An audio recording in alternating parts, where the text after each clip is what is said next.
Namashashtam manamapi Sachiputram atra surupam Rupam tasyagraja muripurim maturim goshtuvatim Radha kundam girivaram Aho radhika madhavasam Prapto yasya patita kripaya Shri Guru tam natosmi Gurave Gaurachandraya Radhikaye Tadalaye Krishnaya Krishna Bhaktaya Tad Bhaktaya Namo Namah Anandalilamaya Vigrahaya Hemabadibhyacchavi Sundaraya Tasmai Mahaprema Rasapradaya Chaitanya Chandraya Namo Namaste Chaitanya Chandraya Namo Namaste Chaitanya Chandraya Namo Namaste Bhaktya Bindha Aparada Lakshe Chiptasta Kahamani Toranga Madhi Kripa Mahitvam Sharanam Prapana Brinde Numaste Charanara Brinde Numaste Charanara Govinda Damodara Madhaveti Govinda Damodara Madhaveti Govinda Damodara Madhaveti Govinda Damodara Madhaveti Hey Krishna, Hey Yadava, Hey Saketi Govinda Damo Daramadaveti Tavaivasmi Najivami Tvayamana Iti Vigyaya Devi Tam Namam Charantikam. First of all, I offer my Sastang Dandavat Puspanjali, my heart like flowers, thousands and thousands of times, at the lotus feet of my holy master, my supremely worshipable spiritual guru, Asmadaya Paramaradatam Guru Pada Padma, Nityalila Pravishta Om Vishnupad, Ashtotara Satasishima Durupanu Vecharivarya, Srila Bhaktivedanta Narayan Goswami Maharaj. Прежде всего я предлагаю свою Шаштанга-Нават Пушпанджали, свое сердце, как цветы тысячи и тысячи раз у лотосных стоп моего духовного учителя, Нитя Лилы Правишты, Ом Вишнупада, Штотара Шата, Шри Шримад Бхактивиданты Нарайны Госвами Махараджа. Secondly, I offer my pranam thousands of times at the lotus feet of my Guru's Guru and his Guru and his Guru and all the members of our Sri Rupanuga Gaudiya Guru Parampara. Затем я предлагаю тысячи дандават пранам у лотосных стоп учителя моего учителя и у его учителя и у всех представителей нашей цепи ученической преемственности Шри Рупануги Гуру Варги. And finally, I offer my pranam to all the assembled Vaishnavas and Vaishnavis who have assembled together for the virtual Namahata program of Shri Krishna Katha TV. My pranam to all of you. В завершение предлагаю свои пранамы всем вайшнавам и вайшнаве, которые собрались принять участие в этой виртуальной намахате. Мои поклоны вам всем. Once, однажды, the King Rishabdev, he was giving instructions to his 100 sons just prior to his leaving home and entering into the life of complete renunciation to become absorbed in bhajan. Перед тем, как принять обряд отшельника и оставить свой царский долг и семью, царь Ришабдев давал наставление своим сыновьям. At that time, 100 сыновей. He said, Mahat sevam dwaram ahor vimuktes tamo dharam yoshita sangi sangam, mahantaste samachita prashanta, vimanyava suridaha sadavoye. Ришабдев Махарадж сказал, He said, rendering service to Mahat, to great saints, this opens the door to liberation from this world. служение великим Махат, великим святым открывает двери освобождения из этого материального существования. And similarly, or conversely, the association of those persons who are attached to sense gratification, who are attached to their physical bodies, who identify with this material world, and therefore they're very attracted to the opposite sex. By associating with such persons who are attracted to the opposite sex, then one opens the door to go down into the darkness of the lower regions. Общение и служение возвышенным личностям святым открывает врата в освобождение из мирского существования. И наоборот, общение с теми, кто с обывателями, с теми, кто погряз в чувственном наслаждении и привязан к противоположному полу, наоборот, затягивает человека все глубже и глубже в воронку существования в материальном мире. So it is essential to carefully avoid the association of the worldly minded persons and seek out the association of Mahat, the saints. Просто очень важно и необходимо избегать общения с обывателями, с мирянинами и всегда стремиться к общению с возвышенными личностями, с махатами. So what are the symptoms of Mahat? Каковы признаки возвышенной личности? Mahantaste samachita prasanta. They are samachita, equally disposed in regard to the dualities of this world. Возвышенные личности испытывают самат, они одинаково относятся ко всем событиям, колебаниям этой материальной энергии в этом мире. They are supremely peaceful. Они чрезвычайно умиротворенные. They are free from anger. Они свободны от гнева. And they have a spirit of friendship towards all living beings. Они всегда испытывают чувство дружбы по отношению ко всем живым существам. But these Mahat, there are two types. Но существует два вида этих махат. Those who are absorbed in Brahman, the light of Brahman, spiritual light, they are the first type. Есть категория махатов, которые занимаются медитацией на безличностный аспект Господа, Браман. And the second type, those whose consciousness is completely centered on the service of Supreme Personality of Godhead, Sri Krishna or any of his other forms. А второй вид махатов — это те личности, которые полностью посвятили всю свою жизнь, всю энергию на служение Кришне или каким-то его другим ипостасям, проявлениям. So, depending on which type of a Mahat we associate with, will develop a corresponding type of consciousness. В зависимости от того, с каким видом махата человек начинает общаться, то влияние настроения этого человека перейдет на него. And therefore, the association of the devotees, those who have bhakti, whose consciousness is centered on the service of Krishna, their association is superior among these two types of Mahat. Самый желанный вид общения — это общение, служение бхактам, преданным Кришне, которые полностью сфокусированы на служении ему. Это центр их существования. Это самое благодатное общение. Since Brahman is nothing but the angsik abhas, or the partial semblance of the light emanating from the tips of Shri Krishna's toe. Так как Браман является всего лишь ансой, частичным проявлением, абасом, подобием сияния, которое исходит из трансцендентных ноготков стоп Шри Кришны. So, any living being in this world, their Krishna consciousness cannot be awakened by any means other than the service to such devotees. Сознание Кришны не сможет пробудиться ни в ком в этом мире, если человек не прибегнет к этому единственному пути разбудить свое сознание Кришны. Это и есть служение преданному Кришне, бхакти, махату.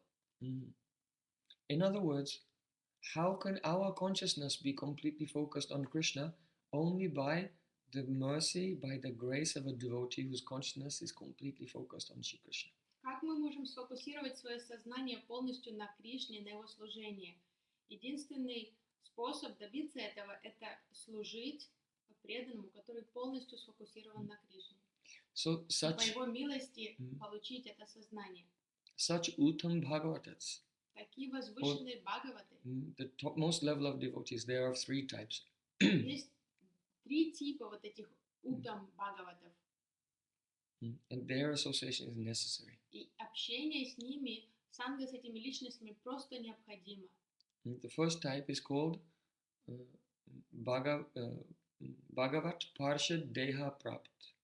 Первый вид — это Бхагават Парша Деха Прапт. Means those who have actually attained their spiritual form in the Leela of Sri Krishna. Это те Махабхагаваты, которые уже обрели свое духовное тело в лилах Шри Кришны. If a devotee will come into the stage of Bhav, at that time they realize their spiritual form internally, that is Swarup Siddhi. So we are not discussing them at this point. Bhagavat Parshad Deha Prapt means those who, having given up their sadhak form, have already entered into the eternal Leela of the Lord. And when they come to this world, they don't come here in a sadhak form, but they come here in their eternal form in which they are participating in those very pastimes of the Lord in the spiritual world.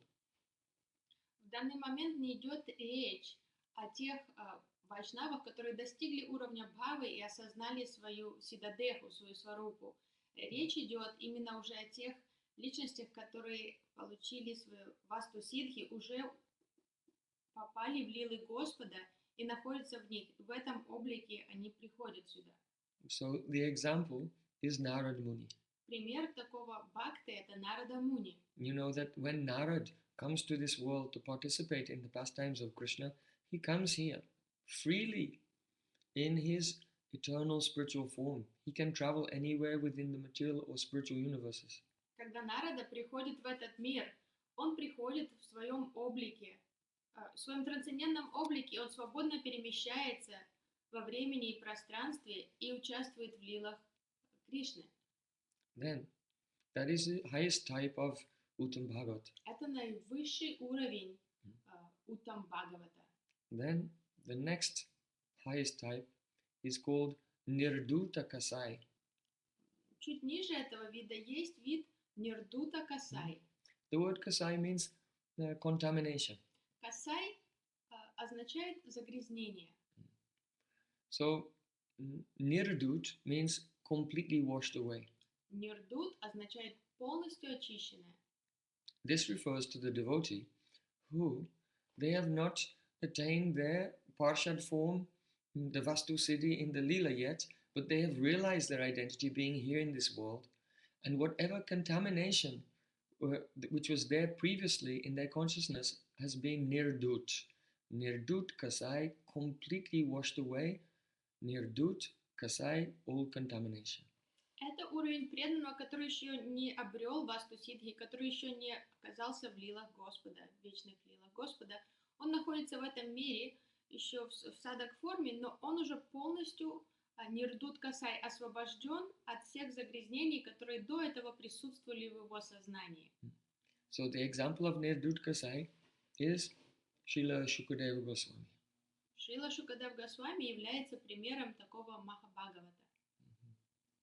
Then the third type of Uttama Bhagavat is called Murchita Kasai. Третий вид Махабхагавата называется Мурчита Касай. Murchit means fainted. Just as someone who faints has no consciousness and becomes niskriya, without any activity, but they're still present. So in the same way, Murchita Kasai means the devotee in whom there is some contamination remaining, but that contamination is inactive. It is as if fainted or sleeping. Мурчит Касай — это такое состояние пассивного загрязнения, как будто бы когда человек теряет сознание, он все еще присутствует, но он не активен. И таким образом вот эти загрязнения еще присутствуют в сознании этого преданного, но оно не проявляется, оно не действует никак. So the example of Mochita Kasai is again Narad, but Narad in his previous life, the life in which he was doing his sadhana to become perfect. Нарада Муни снова является примером этой категории Махабхагавата, но не Нарад, который обрел Вастусидхи, а Нарада Муни в своей предыдущей жизни, когда он совершал еще садану, чтобы достичь совершенства. We see that in that life, in Narad's previous career, when he was born as the son of a maidservant, Мы видим, что в той жизни, когда Нарада родился сыном служанки, so he was remembering mantra given by his Gurudev and absorbed in meditation on the form of the Lord. он памятовал мантру, которую он получил от своего Гурудева, и был поглощен созерцанием формы Господа. And then suddenly the Supreme Lord gave his very beautiful darshan and then disappeared in a moment. Внезапно Верховный Господь одарил Нараду своим даршаном и затем исчез. So then Narad, he felt so much separation and he began to weep in separation and his trance, his meditation broke. Нарада испытал такую невыносимую боль, пронзительную боль разлуки, что он зарыдал и этим самым нарушил свой медитационный транс. So then he heard a voice in the sky. И он услышал голос, исходящий из небес. The voice said, "Oh, in this life you will not see me again. Этот голос провозгласил: в этой жизни ты больше меня не увидишь. I am very rarely seen by those whose contamination is not completely eradicated." Меня редко могут видеть те, чье загрязнение сознания, которых все еще присутствует. So, in this situation, he is a Mochita Kasai. И в этом примере Нарада Муни является как раз и вот этим Махабхагаватом с Мурчита Касай. He was pure enough to have a darshan of the Lord. Он был достаточно уже чистым, чтобы узреть Господа. But only for a moment. Но этот даршан длился всего лишь мгновение. And then, because the Lord said, "In this life you will not see me again," his separation became very powerful. And now for the rest of his life, he was burning in separation from his beloved Lord. And that separation completely washed away whatever remaining contamination was there. И услышав этот приговор от Господа, который сказал, что больше ты меня в этой жизни не увидишь, вот эта печаль, эта палящая боль, этой предстоящей разлуки как раз и искоренила, испепелила дотла все остатки загрязнения, касая в сознании Нарада Муни. Then prayujamane mahitam shuddham bhagavatim tanum arabdha karma nirvano nyapatat panchabodhika. At the very last moment of his life, as lightning strikes and illuminates the sky simultaneously, so simultaneously his body, in which his prarabdha karma, from which his prarabdha karma had been washed away, it fell down and he manifested a very beautiful Sachidananda, transcendental spiritual form suitable to be an eternal associate of God. So at the end of that life, he became Bhagavat Parshad Deha. И подобно тому, как во время вспышки молнии небосклон озаряется сиянием, прямо в последнее мгновение его жизни тело, которое состояло из прарабдха кармы Нарада Муни, оно трансформировалось и стало полностью одухотворенным и превратилось в его духовное тело. So it is a fact that everyone at every moment is creating their next body. Каждый должен понимать, что ежесекундно мы все заняты тем, что мы создаем свое будущее тело, карму на будущее тело. The ordinary people, they try to do some sport, some exercise to get a better body in this life.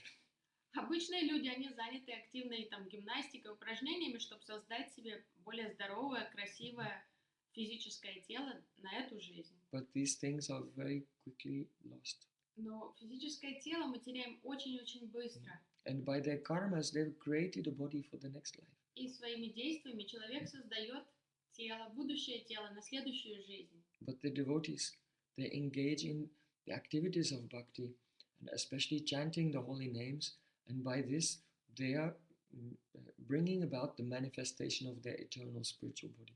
Но преданные, они заняты служением Господу, и их действия как раз и создают их будущее трансцендентное положение. So, only the association of those personalities who have understood the true purpose, the true meaning and essence of life is to attain pure bhakti and thereby attain a transcendental form. Their association is valuable because by their association and by their blessings, we can follow in their footsteps and attain our eternal spiritual identities. Поэтому лишь только благодаря влиянию, общению с теми личностями, которые всегда сфокусированы на Господе и своими действиями они уже обрели свое трансцендентное тело, как раз мы можем тоже понять, получить осознание себя и своих отношений с Господом, и изменить свое сознание. So because such pure devotees, they are fully submissive to the will of the Lord. They carry out the desire of the Lord in this world. And because they're the embodiment of Krishna's mercy, then one should always see such pure devotees as being direct manifestation of Krishna himself. Чистым преданным нужно относиться очень бережно, с великим почтением и любовью. Нужно понимать, что они являются прямыми представителями Верховного Господа, так как они всегда находятся полностью под контролем воли Господа, исполняют все Его повеления. И сама их сущность их пребывания тут просто предназначена для служения Господу. See, Krishna himself said, Acharyam mam vijaniyam navamanyeta kaichat namatya buddhya suyeta sarvadeva mayo guru. You should know that the Acharya is my very self. Кришна говорит, что вам нужно понимать, что Ачарья является мной. Also, Bhaktaika Yesham Guru Deva Tatma. The only way to overcome the endless ocean of Maya, dualities, and fear is to render one-pointed, dedicated devotional service to Guru, accepting Guru as Devata Atma. Единственный способ преодолеть все препятствия этого материального существования – это совершать служение своему гуру, духовному учителю, и воспринимать его как Девата Атма. Devata Atma, here the word Atma means Jivanam. Oh, Gurudev, you are my life and soul. В данном контексте Атма означает дживанам, что нужно относиться к духовному учителю как к своей пране, как к своей жизни, к своему сердцу. And Devata means, oh, you are non-different from Supreme Lord himself. Why? Because you have pure love for the Supreme. И относиться к Господу и относиться к духовному учителю с пониманием, что он не отличен от Верховного Господа. So, we see sometimes that the conditioned souls in this world, they accept a guru. Мы наблюдаем, что часто обусловленные дживы в этом мире принимают духовного учителя. And they serve Shri Guru. But they don't hold within the heart strongly the mentality, Sakshad Haritvaina Samasta Shastre. O Gurudev, all the scriptures tell you are Sakshad Hari, directly manifestation of the Supreme Lord. Kintu Prabhoya Priya Evatasha. However, you are the Supreme Lord's intimate associate, simultaneously. Мы наблюдаем за тем, что часто обусловленные дживы принимают покровительство духовного учителя и начинают служить ему, но они все равно еще далеки от концепции понимания того, что духовный учитель – это Сакшат Хари, непосредственно сам является проявлением Кришны, одновременно также будучи слугой Кришны. So, if the disciple does not have that very strong conviction, oh, Gurudev is direct manifestation of Supreme Lord, then he cannot make progress in bhakti. Ученик не сможет прогрессировать в бхакти, если у него нет этой четкой, твердой концепции, уверенности в том, что его духовный учитель является Сакшат Хари, непосредственно самим Господом. Then why is he rendering service? Тогда зачем эта обусловленная душа служит такому учителю? It is a sure sign that that person is trying to engage in business with Krishna because their consciousness is haunted by the ghosts of worldly desires. Это значит, что такой человек все еще пытается как вступить в какую-то коммерческую сделку с Кришной, потому что в его сознании очень много примесей, загрязнений, мирских амбиций, желаний. If the consciousness is haunted by the ghost of worldly desires, Если в сознании поселился призрак мирских желаний, then that person serves Guru, but without the profound faith in the transcendental identity of Shri Guru. то человек служит духовному учителю, но все же он не понимает, он далек от этой концепции, что гуру и есть Кришна в этом мире. And so their intention is to use the culture, the system of bhakti, И поэтому намерение такого человека это просто использовать вот эти какие-то силы этой духовной практики бхакти in order to gain something in this worldly sphere. ради того, чтобы что-то с выгодой для себя получить в сфере мирской деятельности. Our Prabhupada Bhaktisiddhanta Saraswati Thakur called this Padmariti. Наш Шрила Бхактисиддханта Сарасвати Такур Padmaniti. Прабхупад называл вот эту идею Падмарити. That means the attitude of Padmavati. Это отношение такое Падмавати. Perhaps you know Padmavati is the mother of Kamsa Maharaja. Вы, наверное, знаете, что Падмавати это мать Камсы Махараджа. So she was very materialistic. И Падмавати по природе была очень материалистична. And when Krishna was in Dwarka, Когда Кришна находился в Двараке, and he was weeping in separation from the residents of Vrindavan, он рыдал, находясь в разлуке с жителями Вриндавана. so Devaki did not want Krishna to go back to Vrindavan. Деваки не хотела отпускать Кришну обратно во Вриндаван. So she told Krishna, oh, whatever the Brijbasis need, you should give to them. И поэтому она стала так отговариваться, сказав Кришне, что требуется в Браджабасе, просто дай им, пошли это им. Meaning that you can give them anything, but don't yourself stay there, stay here. У нее идея была такого, как откупиться. Ты дай им что-то мирское, какие-то подарки, сам оставайся тут, дай им там, что им нужно. So then Padmavati, who is the mother of Kamsa and the wife of Ugrasen Maharaj, so she is actually the queen of Dwarka, the actual empress of Dwarka. И Падмавати, которая являлась императрицей Двараки, так как она была супругой... Because Krishna is not king, Ugrasen is king, Krishna is prince. Падмавати была супругой Уграсен Махараджа и матерью Камсы. Она была правительницей Двараки, потому что Кришна не был царем. So then she became afraid. Oh, perhaps Krishna he's so overwhelmed with emotion now he may give away the whole kingdom to the Brijavasis. Услышав эту идею Деваки, Падмавати очень запереживала. Она испугалась, что может Кришна, так как он сейчас в таком деликатном состоянии эмоциональном из-за своих сердечных переживаний, вдруг он просто отдаст все царство этим Браджаваси. So Padmavati gave a very practical suggestion. И тогда она решила поделиться собственной мудростью, дать деловой совет всем. She said, everyone listen, can be solved very easily. Она сказала, выслушайте меня, у меня есть очень хорошая идея, мы просто решим эту ситуацию. We should call Gargacharya. Давайте призовем Гаргачарью. And Gargacharya can calculate precisely down to the last bite of food exactly how much food Nanda Maharaj has given to these two boys, Krishna and Balaram, during their 11 years stay there. И Гаргачарья запросто может сделать такой, как бухгалтерский переучет той еды, которой Нанда Махарадж кормил этих двух мальчиков, Баларама и Кришну, пока они жили под его опекой во Врадже. Они могут, Гаргачарья до грамулечки все может подсчитать. And when he's calculated exactly how much Nanda Maharaj has spent on feeding these two boys for 11 years, then my husband Ugrasen, he can give to Nanda Maharaj twice that amount in return. И пусть Гаргачарья составит тогда счет того, сколько еды Нанда Махарадж потратил на двух мальчиков за эти 11 лет, во время которых они жили с ним, и даст нам общую стоимость. И мой муж, Уграсен Махарадж, он просто одарит Нанду Махараджа, он вдвое больше ему даст.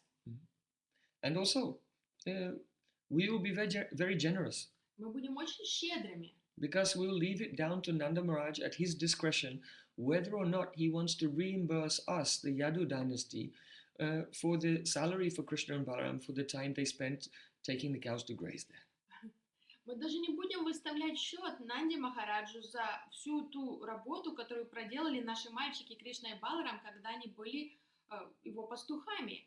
Если Нанда Махарадж сам у него есть, в нем заговорит совесть, он решит отнять эту сумму от того счета, который он потратил на еду, то будет хорошо, но если нет, мы не будем настаивать на то, чтобы нам возместили за этот труд, который Кришна проделал. So Krishna and the other devotees who were there, Uddhav, Rohini, Balaram, others, they just acted as if they didn't hear anything. Все присутствующие там при этих словах Падмавати, такие личности, как Кришна, Баларам, Рохини, Майя и Удав, они просто проигнорировали эти комментарии Падмавати, они притворились, что они даже не расслышали ее. Why? Because such an interaction is completely devoid of love. Потому что общение с такой обывательницей, с такими личностями, это просто такое ужасное общение, потому что в нем нет ни капли любви. It is completely devoid of prema. It is only filled with calculation. Просто какие-то чистые просчеты в таком отношении присутствуют. So in comparison, it is unspeakably despicable. И, конечно, это является очень отвратительным. Такое мышление, и особенно высказывание, это вообще просто отвратительное поведение. So this is called Padmariti. И вот это умонастроение Бхактисиданта Сарасвати Такур назвал Падмарити. So those who, they are serving their guru, but without a strong faith, oh, here is directly Supreme Lord has appeared in this form of Shri Guru, and I am serving only to please him. Then those who don't have such a conviction, they are like that Padma. In their prayers, Krishna will not listen. Поэтому те личности, которые служат своему Гурудеву, но при этом не испытывают такого настроения, что Гурудев — это Сакшат Хари, что он достоин всяческого поклонения, то эти личности заражены вот этой инфекцией сознания Падмавати, у них Падмарити, и Кришна не будет внимать их молитвам. Where is the love? Где любовь в таком отношении? So we want to serve our Gurudev with a selfless and niswarta niskapat, means without selfishness and without duplicity. Поэтому мы стремимся все к тому, чтобы служить своему Гурудеву, испытывая нишкапат, нишварта Гурусеву, без всякого лицемерия и личных амбиций. And by serving Guru and pure Vaishnavas in this way, then the nature of their consciousness is reflected to us. Our consciousness becomes like this. И если нам посчастливится обрести такое умонастроение и служить Гуру и возвышенным вайшнавам без лицемерия и не испытывая личных амбиций, то сознание этих возвышенных личностей начнет переходить к нам, отражаться в наших сердцах. When Sri Krishna described to Uddhav about the consciousness of devotees on each level, he came to the point of describing the consciousness of the Uttama Bhagavata. Когда Кришна объяснял Удаве разные уровни преданных и описывал их сознание, он подошел к описанию уровня Уттама Бхагавата. So Krishna told this in the context of a conversation between Nimi Maharaj and the Navayogendras. Кришна пересказывал эти идеи в контексте беседы между Наваягендрами и Ними Махараджем. So among the Navayogendras, Havi, Хави — это один из Наваягендр. he described the consciousness of the Uttama Bhagavata, and it's very important to deliberate on this so we can have some impression. What does it mean to be Krishna conscious? И Хави, Йогендра, он как раз и описал состояние сознания Уттама Бхагавата. И поэтому очень это полезно поразмышлять и задуматься об этом описании, чтобы хоть как-то себе представить, каково сознание возвышенной личности, которая полностью осознает Кришну. He said, Sarva Bhuteshu Ya Pasyat Bhagavat Bhavam Atmana Bhutani Bhagavat Tatman Esha Bhagavato Uttama. It means that person who sees his Bhagavan, his Ishtadev, his beloved Lord, in all living entities and sees all living entities in his beloved Lord, that person is called Uttama Bhagavata. Хави сказал, что та личность, которая видит своего Иштадева в каждом живом существе и видит всех живых существ в своем Иштадеве, такая личность является Уттам Бхагаватом. The Chaitanya Mahaprabhu's guru also described the symptoms of such a person after Chaitanya Mahaprabhu began to realize the power of the Mahamantra and Gopal Mantra. Ишвара Пурипад, учитель Шри Чайтанья Махапрабху, также описал сознание Уттама Бхагавата после того, как Чайтанья Махапрабху стал испытывать на себе силу Гопал мантры и Махамантры, которую он получил от своего учителя. Evam Bharata Swa Priyanama Kirtya Jatanurago Druta Chit Utschai Asyastati Rotiti Rauti Gayatun Madhavam Nrityati Lokabhaya. A person who has made a vow to wander here and there without attachment, constantly singing about the name, form, qualities, and pastimes of Shri Krishna. That person, when he does kirtan, his heart melts and he begins to weep. He sings loudly, he shouts, he dances, and he has no consideration of the public opinion. Ишвара Пурипад сказал, что возвышенная личность — это та личность, которая приняла обет не быть привязанным ни к чему и странствовать повсюду, повторяя святые имена, слушая их, памятуя и не обращая внимания на общественное мнение, испытывает все эмоции, которые в нем вызывает это святое имя. Он будет плакать, танцевать, смеяться, кататься на полу. So in the next verse, in Srimad Bhagavatam, he said, such a devotee, under the influence of that prema, he bows down. Sometimes he gives pranam to the sky, sometimes to the sun, to the air, to fire. В Шримад Бхагаватам следующий стих описывает, что такая личность, Уттам Бхагават, иногда Уттам Бхагават начинает предлагать пранамы небу, иногда солнцу, иногда горизонту. He bows down sometimes to trees, sometimes to rivers. Иногда он склоняется перед деревьями, иногда он склоняется перед реками. Sometimes to human beings, sometimes to animals. Иногда перед людьми, а иногда перед животными. Considering that all other directly supreme personality of Godhead has come before him. Считая их всех непосредственным проявлением Верховного Господа. So, this is what it means to see the Supreme Lord in every living entity. Это и есть вот это умонастроение видеть Верховного Господа во всех живых существах. So, when Sri Chaitanya Mahaprabhu was discussing with Ramananda Rai, когда Шри Чайтанья Махапрабху обсуждал катху с Рай Раманандой, after some time Ramananda Rai said to Chaitanya Mahaprabhu, через некоторое время Рай Рамананда сказал Чайтанье Махапрабху: "Oh, paile dekailu sannyasi swarup, amit toma deki shama goparup. Oh, at first I was looking at you and I saw a sannyasi, but now I'm looking at you and I see a very beautiful dark complexioned cowherd boy."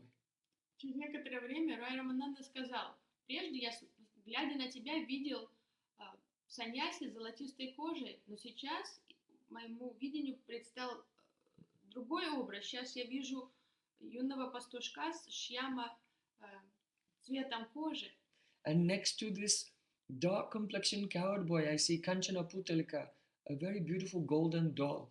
И рядом с этим мальчиком, чье тело является цветом шьяма, я вижу золотую куколку.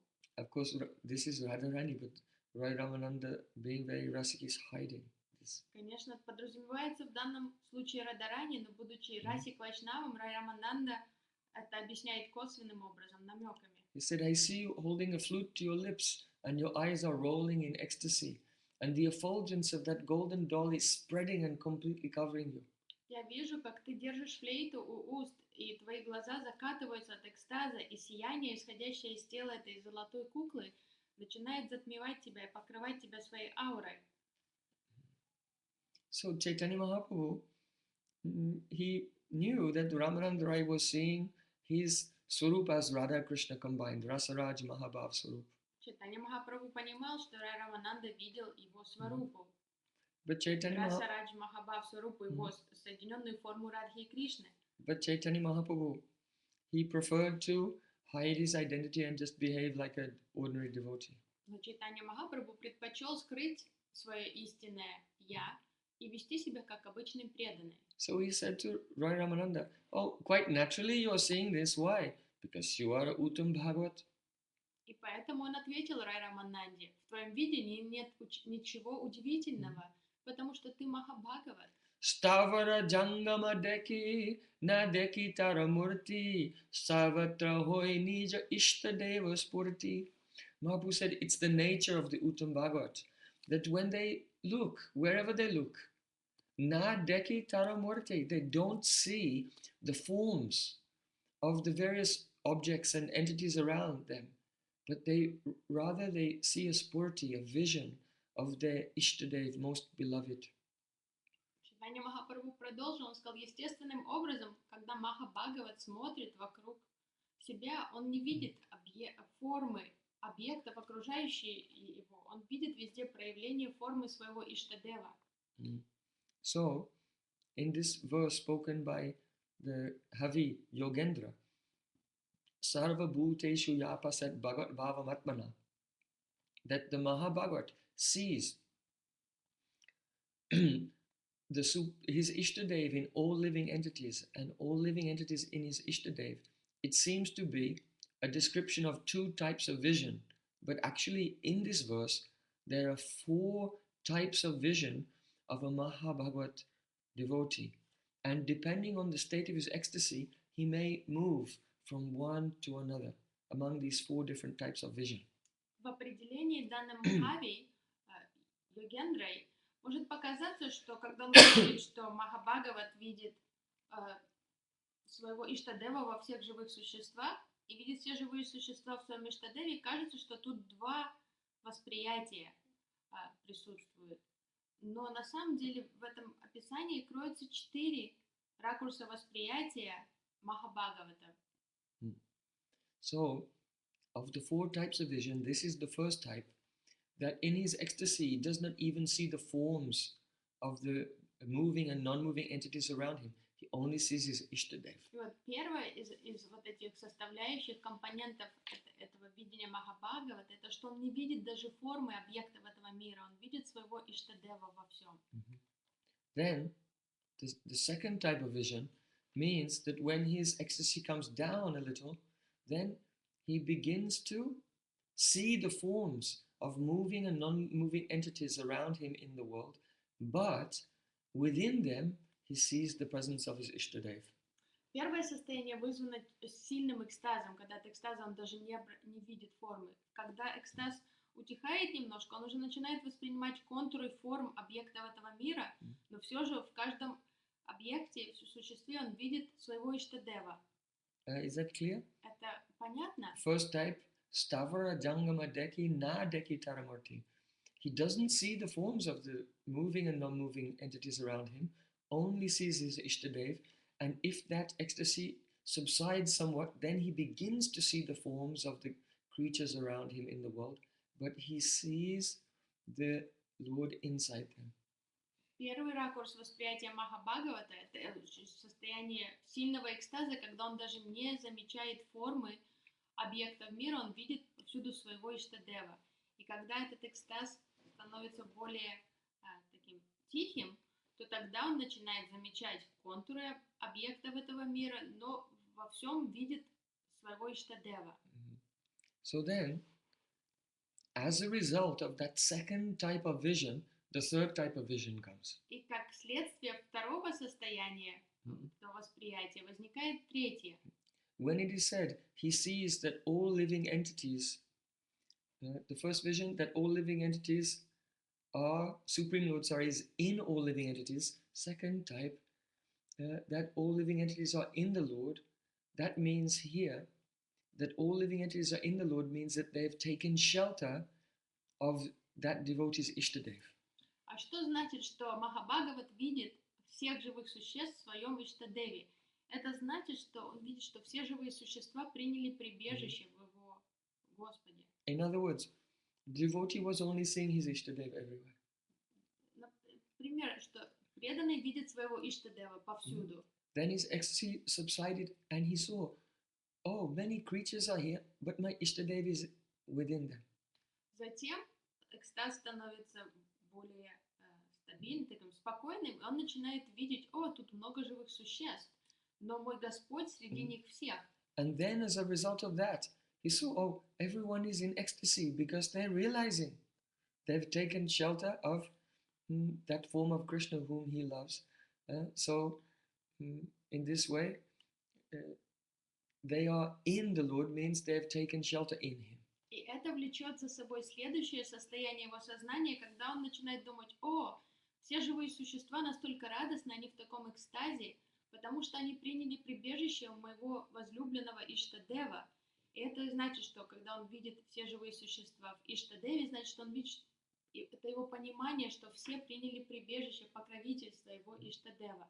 So the example of this, the third type of vision of the Uttama Bhagavata, the example is there in the gopis of Vrindavan, speaking in Yugal Gita. И пример вот этого состояния Махабхагавата — это Югал Гита, которую пропели в Раджа Гопи. Actually, it is considered that during the Braj Leela, of all the Gits of Braj Gopis, this Yugal Gita contains the prouder prem. That means the most mature love. Считается, что среди всех Браджа Лил Югал Гита проявляет в себе самую такую зрелую любовь гопи. Because we see that Venu Gita was spoken by the gopis in the stage of Purvarag. That is, they had fallen in love with Krishna, but they did not have the opportunity yet in their life to directly meet with him. Почему? Рассмотрим эту идею. Потому что Вену Гита была произнесена в Раджа Гопи в то время, когда они были в состоянии пурвараги, ранней влюбленностью в Кришну. Они уже испытывали эмоции любви, но у них еще не было встречи с ним. In the next of the 5 Gits of Srimad Bhagavatam, that is Pranay Gita, the gopis have come to meet with Krishna in Rasalila. But he's telling them to go home and they're lovingly quarreling with him to allow them to stay. So still, though they're meeting with him, but Rasalila has not begun yet. В следующей гите, песни, которая состоялась в хронологическом порядке после этой, это была Пранай Гита, когда Раджа Гопи наконец-то пришли на встречу с Кришной, но он попросил их вернуться по домам. So then the next Gita is of course Gopi Gita. Затем следует Гопи Гита. So in this, Krishna and gopis have danced together and enjoyed some pastimes together, but Krishna just disappeared. And now they're weeping in separation. So this Gita is again higher. Это Гопи Гита еще выше, чем Пранай Гита, потому что у Гопи уже была возможность встретиться с Кришной. Но после интимных встреч Кришна оставил их и скрылся. But then, chapter 35 is Yugal Gita. Но 35 глава, 10 песня, это Югал Гита. So, in the Yugal Gita, it's similar to Venu Gita because the gopis are in their homes. They feel separation from Krishna, and Krishna is out in the forest enjoying pastimes with his friends and with the cows and so on. Внешне Югал Гита напоминает Вену Гиту, что гопи находятся у себя дома, а Кришна где-то пасет коров вдалеке от них. But the difference between this Yugal Gita and Venu Gita is, at this stage, gopis have already relished the service of Shri Krishna in loving pastimes in Rasalila, and therefore their love in separation is prouder, more mature. Но разница между Вену Гитой и Югал Гитой заключается в том, что к этому моменту у гопи уже были возможности вкусить трансцендентный экстаз служения Кришне в интимных лилах, в любовном служении во время раса лилы. И поэтому эта любовь уже очень такая проявленная, зрелая, сильная, правда. So, although Krishna is far away in the forest, the gopis in their homes, they're remembering him. and by being absorbed in him, then by bhav, nature, by the eyes of emotion, it's as if they can directly see what he's doing. И несмотря на то, что Кришна находится вдалеке от гопи, он где-то пасет коров, глазами любви, бхава нетрам, гопи видят и описывают события, которые происходят с Кришной в тот момент. So one gopi said, Vanalatas tarava atmani vishnum vyanjyantya iva pushpa faladyaha. Oh Saki, Одна гопи говорит: «О, Саки, when Krishna is walking through the forest, когда Кришна идет по лесу, at that time, the trees, they become in ecstasy. деревья испытывают экстаз, Their flowers blossom, и на них начинают распускаться цветы, and they become heavy with fruit on their branches. и ветви становятся очень тяжелыми, потому что на них появляются огромные сочные плоды. And by the weight of the fruit in their branches bow down when Krishna is walking by and they give pranam. И вес этих плодов начинает притягивать ветви вниз к земле, и кажется, что деревья предлагают пранамы Кришне, когда он проходит мимо. It's as if they are realizing Vishnu in their hearts and feeling great ecstasy. Подобно кажется, что деревья осознают Вишну в своих сердцах и испытывают неописуемый восторг. And they are weeping tears of joy from the honey, like honey dripping from the honeycomb of their branches is their weeping in ecstasy. И слезы экстаза начинают капать с ветвей этих деревьев в форме капель меда и сот, которые висят на этом дереве. In that respect, they are like very pious householders. И эти деревья, они подобны очень таким праведным грехасткам. If there's a very pious householder and a guest comes, unexpected guest, Когда в дом праведных грехаст приходит незваный гость, that is called Atiti Narayan. Это называется Uninvited, unexpected Narayan. Незваный Нараян. As a guest. And so the pious householder receives the unexpected guest as if he is directly God himself and serves with great joy. This is real Vedic culture. Праведный человек будет с великим почтением и любовью приветствовать такого незваного гостя, как самого Господа, и должным образом благодушно о нем радушно позаботиться. What is the joy? The joy is because they're realizing Vishnu in their hearts. Почему они испытывают такую радость в процессе принятия гостя? Потому что они воспринимают Вишну в сердце. Gopis have heard Krishna has all qualities like Narayan.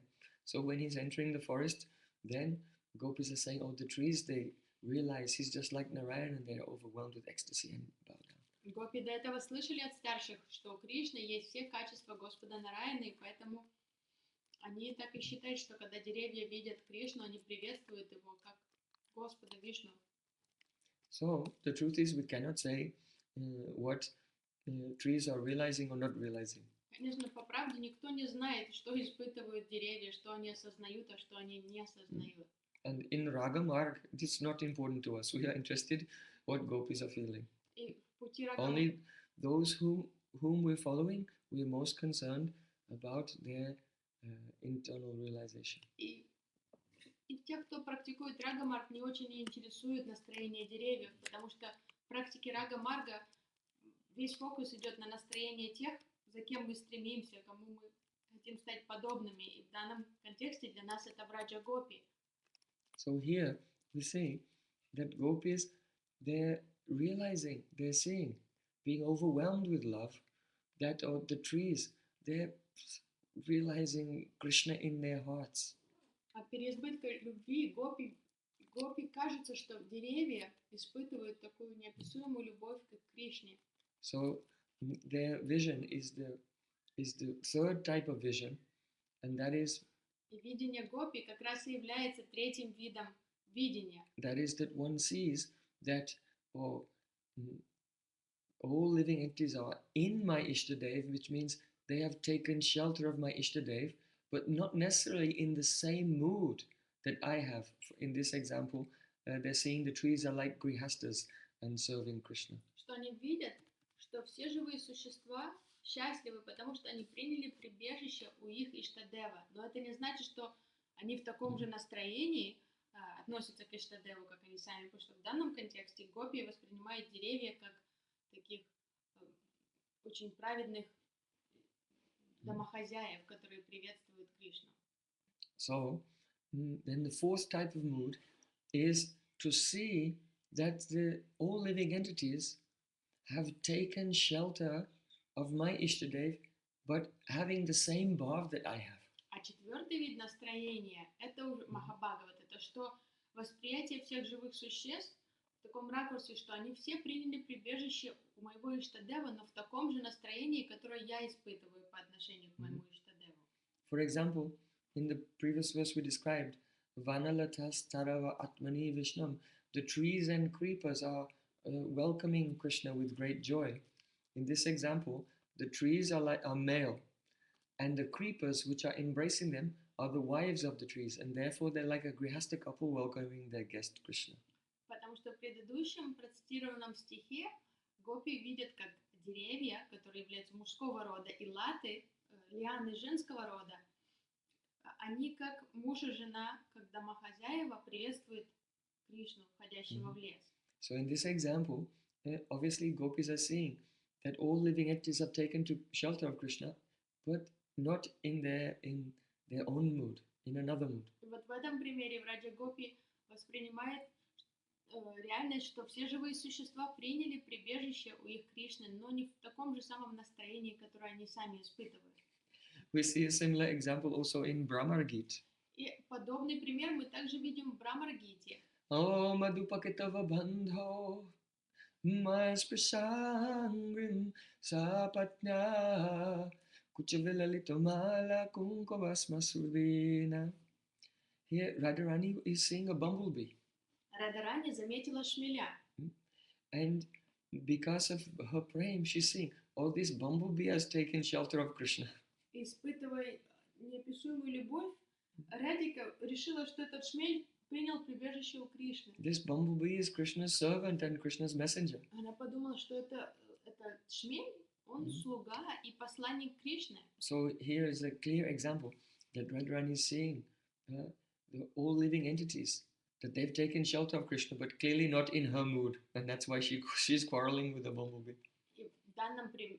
И вот данная ситуация – это конкретный пример вот этого восприятия Радарани, что она видит, что все живые существа приняли покровительство у Кришны, но в данном контексте она считает, что шмель в других отношениях, в другом настроении в отношениях с Кришной, поэтому она ссорится с ним.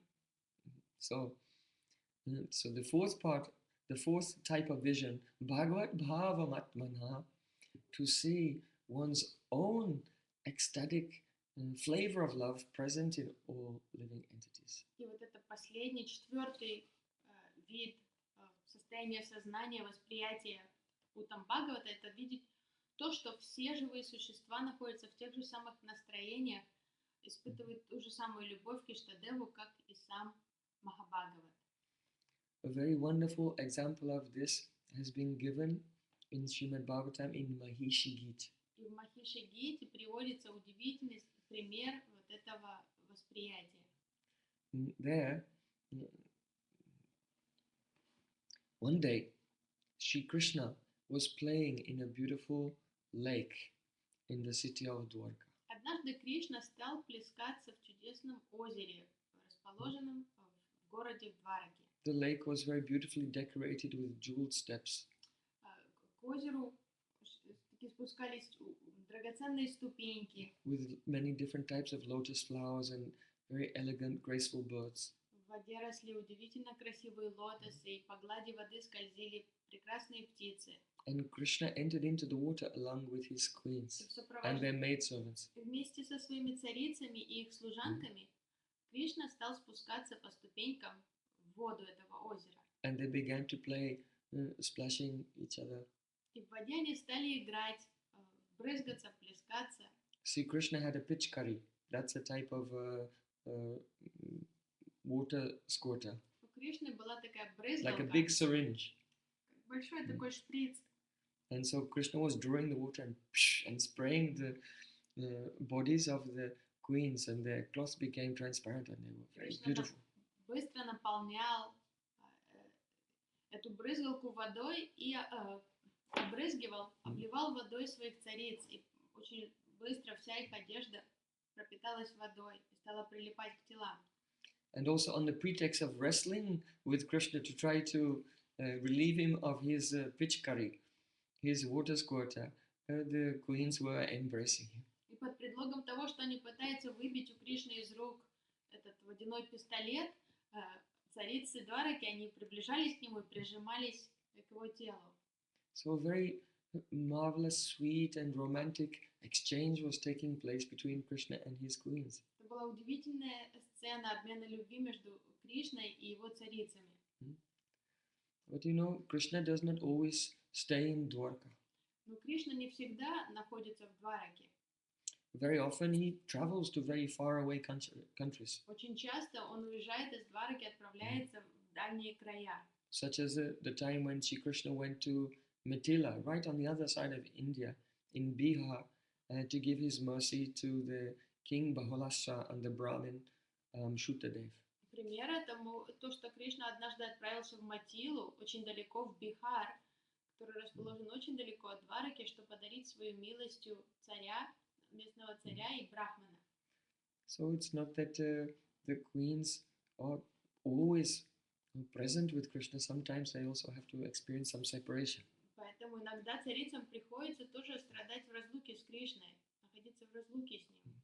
So it is said by Bharat Muni, na vi pralambe na sambhoga pushtimashnute. Without separation, the experience of separation, then the joy of meeting cannot be nourished to its highest point. Знаток эмоций Бхарата Муни сказал, что без разлуки встреча никогда не сможет быть очень насыщенной.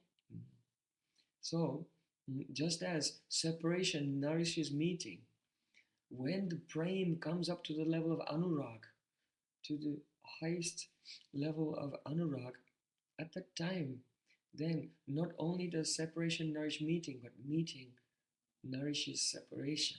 И подобно тому, как разлука насыщает эмоциями встречу, усиливает его, аналогичным образом, когда према трансцендентная любовь достигает анураги, то обратное начинает происходить, что встреча начинает подпитывать разлуку. So as the queens of Dwarka began to feel the rising waves of love, then suddenly that joy of meeting began to nourish or increase the feeling of separation from Krishna. И это и произошло как раз в этой лилии с царицами Двараки, когда они стали испытывать вот эти вздымающиеся волны любви и радости, когда они плескались в озере с Кришной. Эти волны эмоций встречи стали подпитывать волны эмоций разлуки. And though Krishna was standing before them, enjoying beautiful pastimes, they became overwhelmed with a sense of separation and became lost and became unconscious of their external surroundings. And they felt as if they were lying alone in their beds at night in their palaces, and that Krishna had gone to a very distant land. И несмотря на то, что Кришна был среди них, стоял очень близко рядом и играл с ними, вдруг царицы Махиши, они стали испытывать такое какое-то отстраненное состояние. Они уже не видели перед собой Кришну и ушли в свой внутренний мир и почувствовали, как будто бы на улице ночь, и они лежат в своих спальнях, в кроватях, и их терзает бессонница, они страдают в разлуке с Кришной, который покинул их и отправился по делам куда-то очень далеко. This experience of the separation at the time of meeting is called prem vaititya, and it's one of the anubhavs of anurag, the reactions of the stage of prem called anurag. И вот это состояние, эта эмоция называется прем-вайчичья, чувство разлуки, которое происходит во время встречи. Это одна из реакций уровня любви, которая называется анурага. So, this prem vaititya is there actually in the gopis in a much superior form, but it has not been described in Srimad Bhagavatam. Only the prem vaititya of the queens of Dwarka has been directly described, and through that, by Kaimutik Nyaya, the logic of kimuta, what to speak. One can consider or deliberate upon the brain vaititya of gopis of Vrindavan.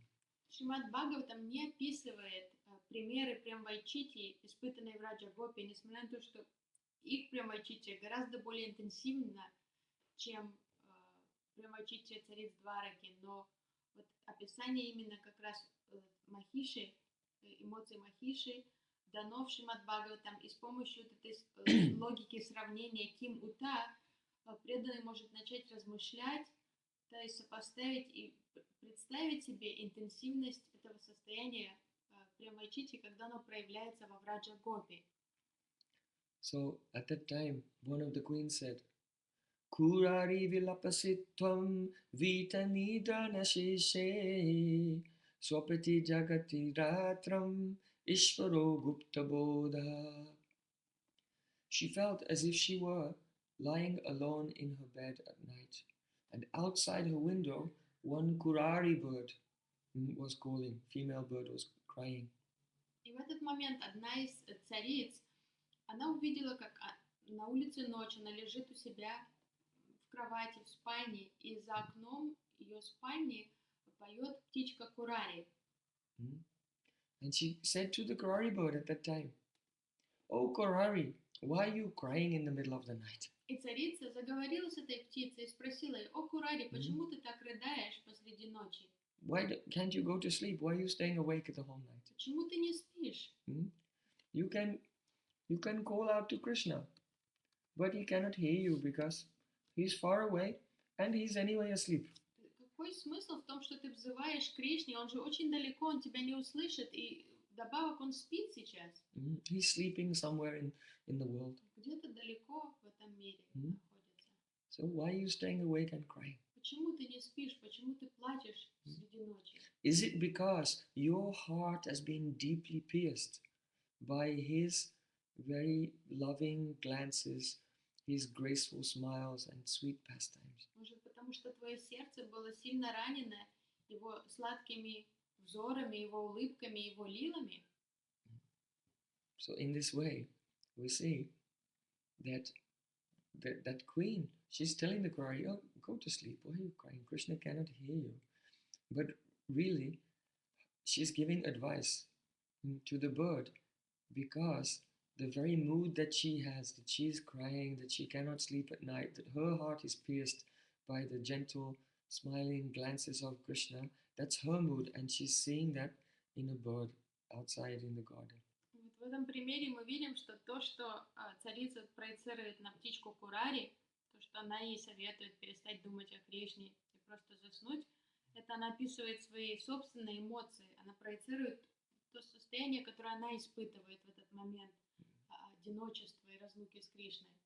Это ее сердце ранено воспоминаниями о его сладких улыбках, взорах и играх с ним. So this is an example of the fourth type of vision of the Uttama Bhagavata. И как раз это является примером четвертого состояния вот этого ракурса восприятия сознания Уттама Бхагавата.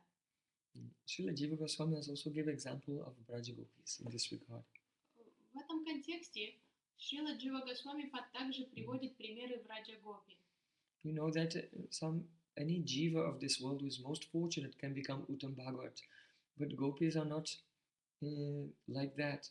These gopis are, first of all, Radharani is Krishna's Purna Shakti, and other principal gopis are her Kaya Vyuha, her own bodily expansions. Какая-то очень удачливая джива, душа из этого мира может обрести эту благую удачу и стать Уттама Бхагаватом.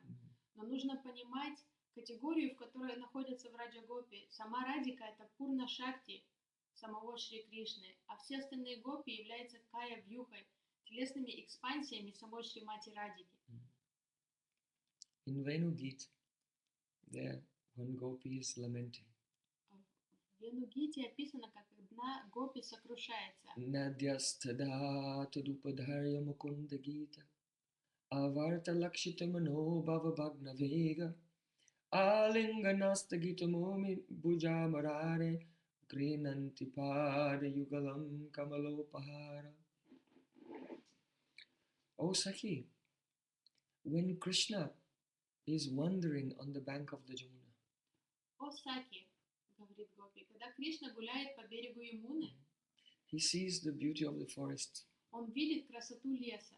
He hears the kalkal dhwani, the very sweet sound of the lapping of the waves of the Jamuna river flowing. И он слышит кал-кал-двань, это журчание пузырьков в водах Ямуны, которая протекает рядом. And his body is touched by the gentle breezes which blow along the bank of Jamuna. Нежный ветерок ласкает своим прикосновением тело Кришны. And then Krishna feels such joy, he takes his flute to his lips and begins to play. И Кришна испытывает такую радость, он берет свою флейту, подносит к устам и начинает играть на ней. At that time, whirlpools, so many whirlpools appear in Jamuna. И в это время на поверхности Ямуны появляется много воронок, таких водоворотиков. It means that she is overwhelmed with calm, amorous desire to meet with Krishna. Это указывает на то, что Ямуна очень возбуждена, она испытывает такой прилив страстных желаний встречи с Кришной.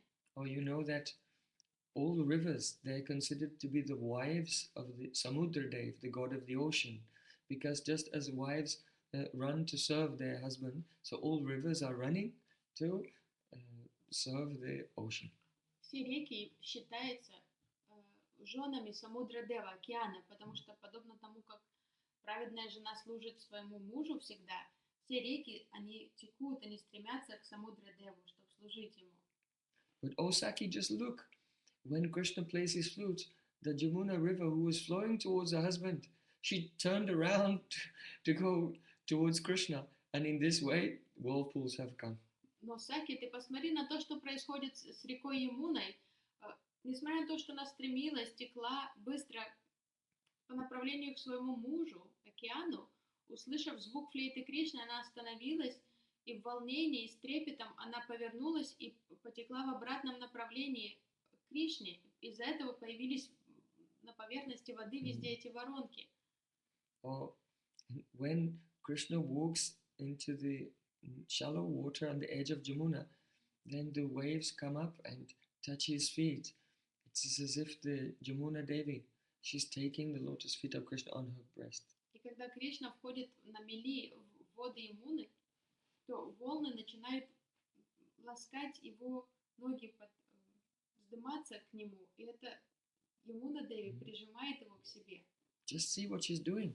She stopped going to her husband and now again, instead she's going and serving the feet of Krishna. Ты просто посмотри на то, что происходит с этой Ямуной. Она полностью позабыла о своем муже и развернулась в другом направлении, и теперь она пытается служить Кришне. Alinganastagitam umi bhuja marare. Here gopis are calling Krishna Mukunda and Murari. И в этом стихе Гопи называет Кришну двумя именами – Мукунда и Мурари. First, Mukunda means Mukunda who gives mukti. Liberation is called Mukunda. Мукунда – тот, кто дает мукти, Мукунда. So those who have the mood of Brahmavadis, the Brahmagyanis, they think, oh, Krishna is Mukunda, Поэтому те, кто who gives служит liberation. Господу в настроении, служат, поклоняются Браману, Брамавади, они воспринимают Кришну как того, кто одаряет всех мукти, освобождением. But Braj Gopis don't consider this mood. Но такое настроение не интересует Враджа Гопи. So another meaning, mu ku nda. Here, mu means liberation, ku means kusita. That person who makes mukti, saying kusita, completely despicable. В данном контексте для Гопи другое значение важно. Му, ку, да. Му – это мукти, ку – кусита, тот, кто затмевает вот это благо освобождения, тот, кто делает так, что мукти кажется вообще ничтожным. And that who makes liberation seem despicable because he gives a superior happiness of his loving service. Mukunda. Мукунда. Тот, кто, давая возможность служить ему в любовном служении, полностью затмевает радость мукти, что делает мукти ничтожным по сравнению. So Shukadeva Goswami and the four Kumaras, they can think of this, that this is the meaning, because they themselves, they gave up their attraction towards the impersonal feature, having tasted the nectar of devotional service. Такая интерпретация актуальна для 4 кумаров и Шукадева Госвами, которые сами были брамавади и полностью позабыли о своем стремлении к мукти ради того, чтобы служить Господу. But this is not interesting to gopis because gopis were never interested in Brahman in the first place. Но такая интерпретация не актуальна, не интересна для гопи, потому что их никогда Браман и не интересовал. So for them, Mukunda, Mukha Kunda, whose face, Mukha, is like a beautiful Kunda flower, is Mukunda. Поэтому для них Мукунда это тот, чье мука, лицо, кунда, красивее цветка кунды. Для них это и есть значение мукунда. So in this way, gopis think affectionately of Krishna, and then they call him Murari. И с такой любовью гопи думают о Кришне и затем называют его Мурари. Murari is one name for Lord Narayan. Мурари это одно из имен Господа Нараяны. So they're thinking, oh, you know that someone may say, look, Jamuna River was going to her husband. Then she changed her mind and she came back and was having whirlpools and took the lotus feet of Krishna on her heart. So this is against Dharma. Кто-то может сказать, ты посмотри, взгляни на это поведение Ямуны Деви. Она стремилась к своему мужу, но сейчас она полностью о нем позабыла и только служит Кришне. But even if a very chaste wife touches the lotus feet of Lord Narayan and serves Lord Narayan, there is no breach of her chastity.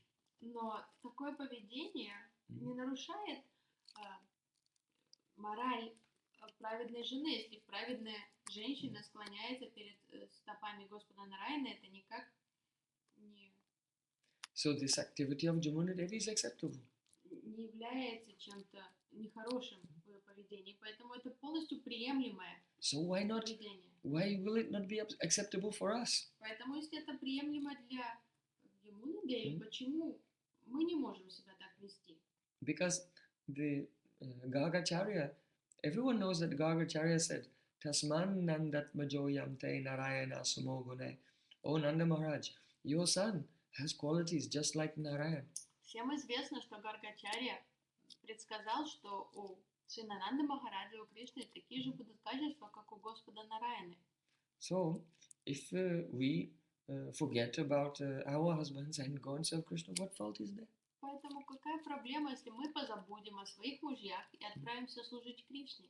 So, seeing Jamuna Devi and being inspired, gopis are trying to develop courage to transgress all dharma and meet with Krishna. Увидя поведение, наблюдав за поведением Ямуны Деви, гопи набираются так храбрости, это наводит их на мысли о том, что им тоже нужно позабыть о служении своим мужьям и служить Кришне. Also, Murari means the Ari, the enemy of the demon called Mura.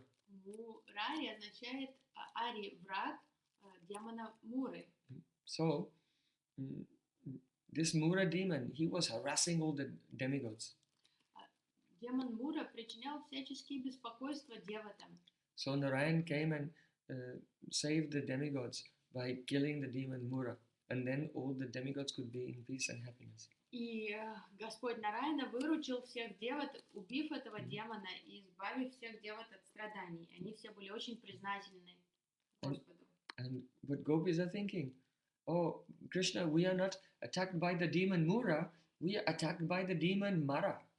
Но гопи думает, нас не беспокоит демон Мура, нас беспокоит демон Мара. Mara means Cupid, one name for Cupid. Мара это одно из имен Купидона.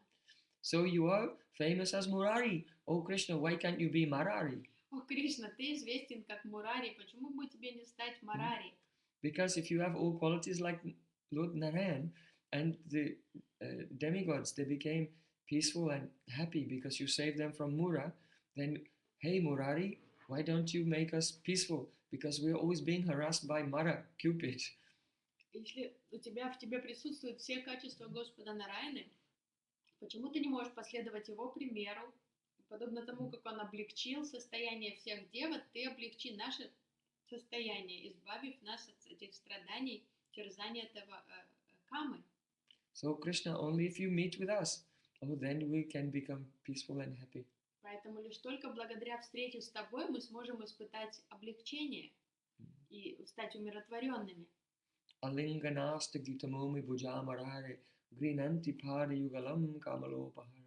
And look, Jamuna River, she's two lotus flowers which were broken from their stems. She's carrying them on her waves and offering them at the feet of Krishna. Ты посмотри, как Ямуна несет в своих волнах, подносит к Кришне два лотоса, которые были оборваны с своих стеблей. So, in this way, actually, the water of Jamuna, this water is flowing, and the gopis are seeing that actually this water, everything is alive, and their own very beautiful romantic mood of love to Krishna they're seeing in the water of Jamuna. В водах Ямуны гопи видят все это оживленные, эти эмоции, все свои настроения, они видят, как они отражаются в поведении Ямуны. So this is the fourth type of vision of the Uttama Bhagavata. Это четвертый вид видения Уттама Бхагавата. So today we want to make a summary of our discussion. Хочу подвести итог того, что мы услышали сегодня. We began by explaining that the living being who has no awareness of the truth and is absorbed in Maya, his consciousness can only be turned towards the truth by the association of the Mahat saints. Мы начали с того, что мы услышали о том, что если у человека не будет, если у него нет сознания Кришны, единственный способ обрести сознание Кришны — это общаться и служить Махатам.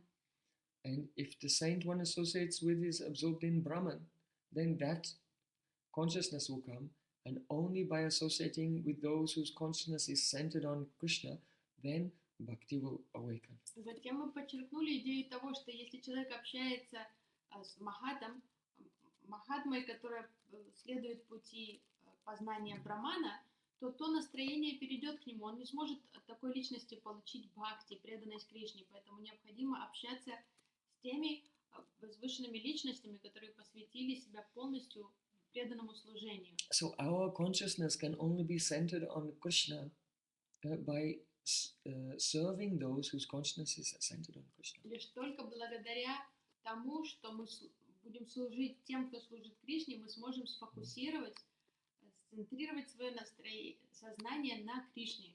And we discussed how that service can be done with material desire, or it can be done purely, depending on the nishta, what type of faith one has in that pure devotee.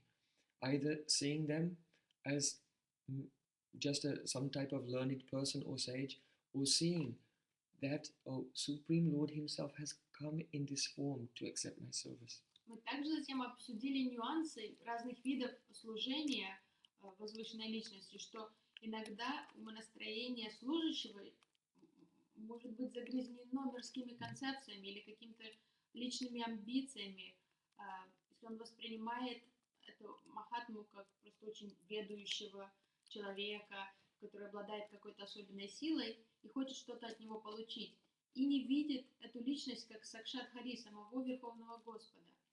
Only by such consciousness, such the type of service, can the consciousness of the Uttama Bhagavata be transferred to us. Только благодаря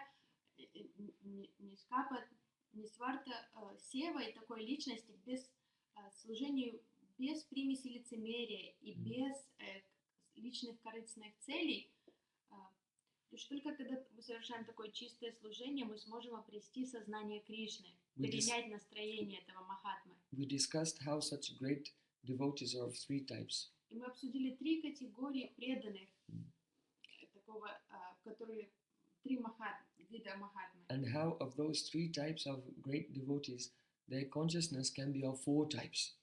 И мы обсудили три вида и также 4 уровня сознания Махатмы. And according to the waves of ecstasy and realization they're feeling, their consciousness is shifting between one or another of these four types of realization. И услышали о том, как в зависимости от интенсивности экстаза сознания такой личности, он будет пребывать в одном из 4 вот этих состояний градации своего восприятия реальности окружающей среды. One, to see their Ishtadev everywhere, Первое, это что Махатма видит своего Иштадева повсюду. without seeing the individual forms of things. Что Бхакта Махатма видит Иштадева повсюду, даже не замечая контура и формы всех живых существ. Two, to see the individual forms of the world, but their Ishtadev is present inside them. Затем, когда экстаз более слабый, Махатма Бхакта видит уже контуры и формы объектов, но видит, как Господь присутствует в каждой Third vision, объекте. to see that all living entities have taken shelter of their Ishtadev, but according to their own various moods, not the mood of the person who is having that vision. Третий уровень восприятия, мировоззрения, то, что видит, что все живые существа радуются, и так как они пребывают под покровительством своего Иштадева, что они приняли прибежище, но они в другом настроении. And fourth vision, to see one's own mood of love towards one's Ishtadev in everyone. Четвертый вид этого мировоззрения, восприятия, что все живые существа приняли прибежище у своего Иштадева, но в таком же настроении, как Махатма. So these four types of vision, these four types of consciousness are what it means to be Krishna conscious. Вот эти 4 вида, 4 градации этого сознания, это и есть сознание Кришны, то, что есть быть осознающим Кришну. Such type of vision is not a function of the philosophical deliberation, but a natural vision of the world that comes from the overflowing of love when the heart is melted by the power of the holy name. И вот но этот уровень сознания не является продуктом философских размышлений и познаний. Это уже естественное такое состояние сознания, когда человек полностью погружен в служению Кришне. Asyatati rautiti rauti gayatun madam nitli lokabhaya. Ishvara Puripad told Chaitanya Mahaprabhu that this is just the nature of the holy name, that it causes one to laugh, cry, and dance, and so on. Ишвара Пурипад объяснил Чайтанье Махапрабху, что это и есть природа, сама природа святого имени, что святое имя побуждает всех ликовать, плакать, смеяться, танцевать в экстазе. In other words, a person may think to themselves, oh, should I chant in my mind, should I chant softly or should I sing loudly? What is best? Кто-то может размышлять, задаваться вопросом, как мне воспевать святые имена? Следует ли мне повторять их громко или тихо, в уме? Как мне следовать? When a prem comes in the heart, he never thinks about what is best. He's loudly crying out, Ha Krishna, O Govinda. Но когда према уже проникает в сердце человека, то он уже не задумывается ни о чем, о том, что делать, что лучше, как правильно. Он просто громко взывает со слезами на глазах. Кришна. Just like a chaste wife who is feeling separation from her husband who's very far away loudly cries out. She does not think, what volume should I do? Maybe I should meditate. All this is natural. Это же состояние естественно, подобно состоянию любящей жены, которая страдает в разлуке с мужем, который далеко от нее, и со слезами она взывает его имя. Она не думает о том, что правильно, что лучше помедитировать на него. So those who have become perfect, they do loud sankirtan. Поэтому те, кто достигли совершенства, они громко поют нам санкиртан. And there's one type of nyaya or logic in Shastra that says the activity which is performed by the perfected person is the best kind of sadhana for those who want to attain perfection. И есть вид логики ньяй в шастре, который гласит, что та деятельность, которой занята возвышенная личность, это лучше нужно использовать эту деятельность как практику к тому, чтобы стать подобным этой осознанной возвышенной личности. So on the basis of this logic, we can conclude that we see that in the class today we've discussed the perfected consciousness, and the best way to attain it, the conclusion is loud Harinam Sankirtan. И основываясь на этой логике, тогда мы приходим к выводу, что вот эти уровни сознания, о которых мы сегодня услышали, э, это является нашей целью, чтобы достичь их, мы должны прибегнуть к практике громкого воспевания святых имен, нам санкиртаны. Tubhuvan Mangalkari Sri Harinam Sankirtan Ki Jai! Jai, Vali Vrindavan Vihari Lal Ki Jai, Jai! Vadasani Wali Ki Jai, Jai! Jai Jai Sri Radhe Sham Nitai Gaur Sitanath Premanande Hari Hari Bol.